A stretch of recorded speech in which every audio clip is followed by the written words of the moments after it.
আসসালামু আলাইকুম শিক্ষার্থীবৃন্দ, আশা করি তোমরা প্রত্যেকে ভালো আছো, সুস্থ আছো। তোমরা যারা 2024 সালে নবম শ্রেণীতে অ্যাডমিশন নিয়েছো, তোমাদেরকে স্বাগতম জানাচ্ছি নতুন আরেকটি ভিডিওতে। শিক্ষার্থীবৃন্দ, তোমরা জানো তোমাদের নবম শ্রেণীর যে সমাপনী পরীক্ষা হওয়ার কথা, সেটা বিগত বছরগুলোতে নবম শ্রেণীর সমাপনী যে পরীক্ষা সেটা হচ্ছে নভেম্বর মাসে।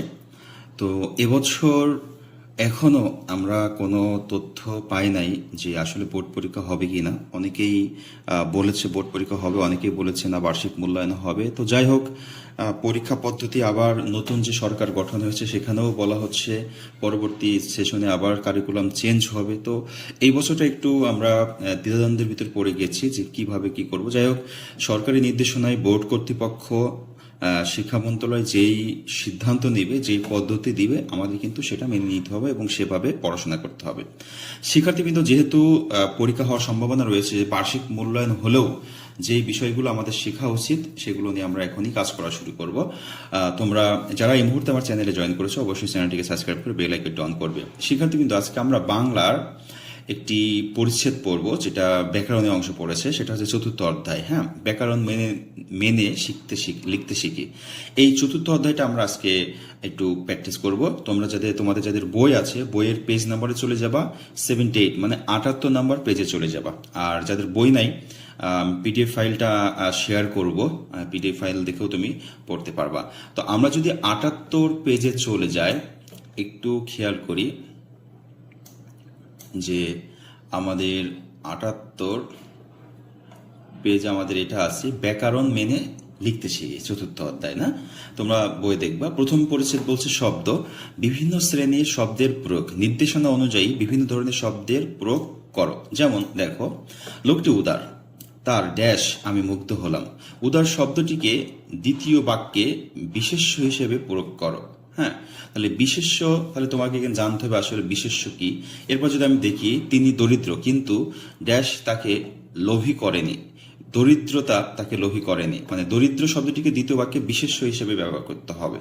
হ্যাঁ, কত বিচিত্র ধরনের পাখি রয়েছে, শুধু পাখি নয়, এই ড্যাশ প্রাণী জগতে সবখানেই লক্ষ্য করা যায়। বিচিত্র শব্দটিকে দ্বিতীয় বাক্যে বিশেষ্য হিসেবে বৈচিত্র্য, প্রাণীচিত্র, এখানে আমরা বিচিত্রের পরিবর্তে বৈচিত্র্য লিখতে পারি, তাই না? যে শুধু প্রাণী পাখি নয়, এই বৈচিত্র্য প্রাণী জগতেও সবখানে লক্ষ্য করা যায়। এরপর যদি আমরা সর্বনাম দেখি, আচ্ছা তোমরা তো জানো বিশেষ্য কি, বিশেষণ কি। বিশেষ্য মানে হচ্ছে কোনো কিছুর নামকে প্রকাশ করে, সেটাকে, সেই শব্দটাকে বলা হয় বিশেষ্য। যেমন লোক, এই একটা লোক, মানুষ, করিম, রহিম, গরু, এগুলো হচ্ছে এক একটা বিশেষ্য। যদি টেবিল বা পাহাড়ের একটা নাম বললাম, এগুলো এক একটা কি বিশেষ্য। আর সর্বনাম হচ্ছে যদি কোনো কর্তা পরিবর্তে বসে, হ্যাঁ, বিশেষের পরিবর্তে বসে, তখন সেটাকে বলে সর্বনাম। যেমন আমি রহমানের পরিবর্তে বললাম সে, আবার রহিমার পরিবর্তে বললাম সে।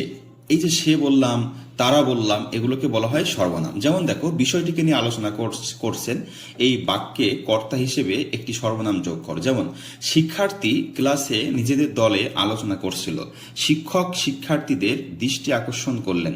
দ্বিতীয় বাক্যে শিক্ষার্থীদের বদলে সর্বনাম বসাও। শিক্ষার্থীদের বদলে আমরা লিখতে পারি তারা, শিক্ষক তাদেরকে দৃষ্টি আকর্ষণ করলো। হ্যাঁ, এভাবে বলা যায়।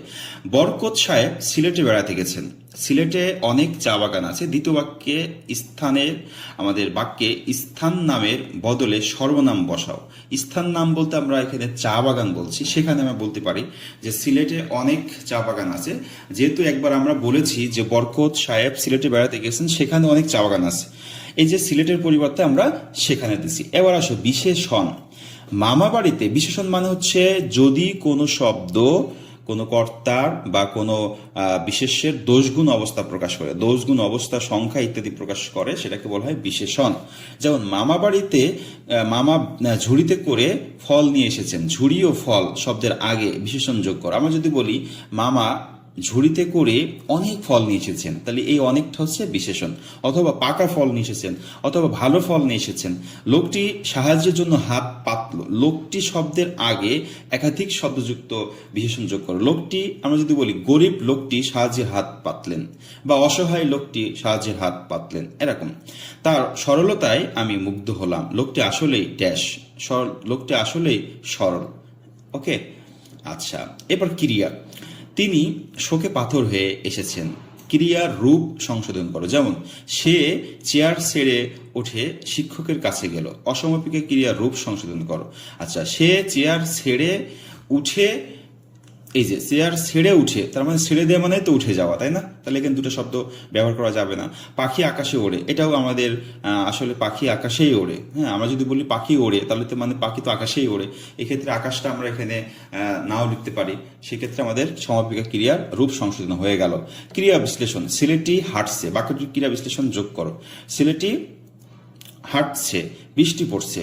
এখানে আমরা লিখতে পারি ছেলেটি হাঁটিতেছে, বৃষ্টি পড়িতেছে, তিনি নদীর ধারে হাঁটতেন। বাক্যটি কালবাচক ক্রিয়া বিশ্লেষণ যোগ করো। আচ্ছা, অনুসর্গ।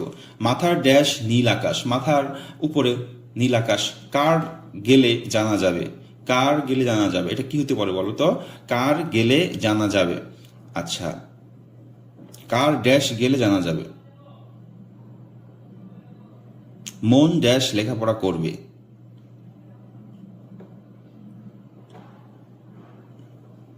এরপর যোজক।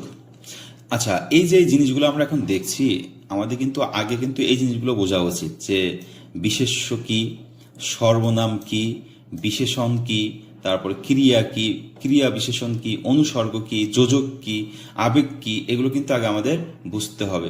বুঝলে আমরা কিন্তু এই জিনিসগুলো খুব সহজেই পারবো। হ্যাঁ, এরপর আমি আর একটা ভিডিওতে তোমাদের যোজক, আবেগ এগুলো নিয়ে আলোচনা করব। তারপরে শব্দের লগ্ন, হ্যাঁ, এটা আমরা দেখব। শব্দ বিভক্তি দেখব, ক্রিয়া বিভক্তি দেখব। আচ্ছা, তোমাদের একটা কাজ দিচ্ছি, সেটা হচ্ছে তোমরা এই জিনিসগুলো একবার করে পড়বা।